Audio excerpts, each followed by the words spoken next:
an initiative of the armed forces. A battleground where the legends are falling for this revered trip. A stage where champions are made.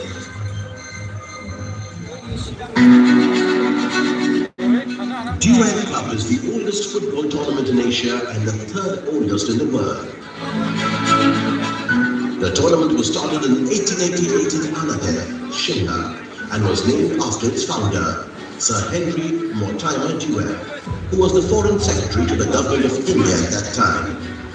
Initially, Durand Cup was a football tournament for the different departments and regiments of the armed forces of British India and Native India.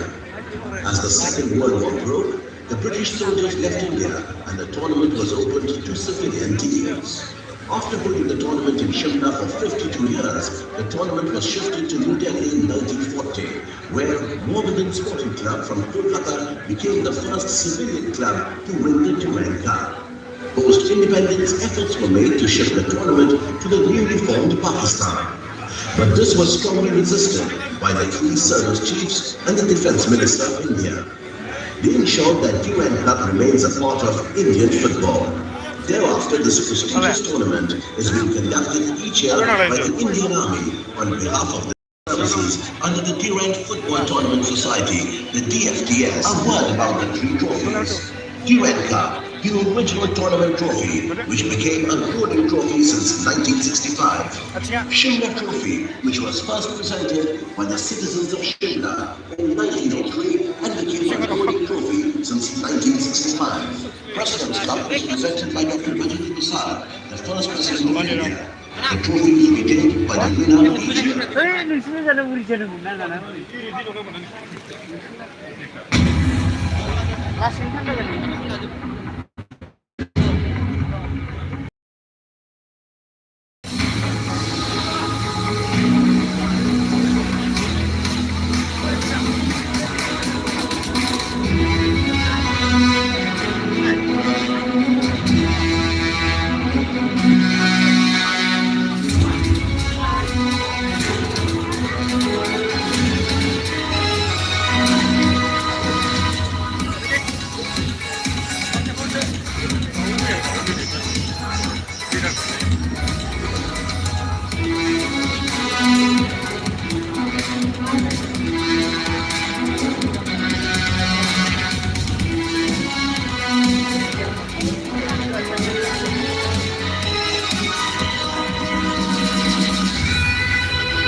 Này bác ơi.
kelas ini na, basic kelas ini na, sengra.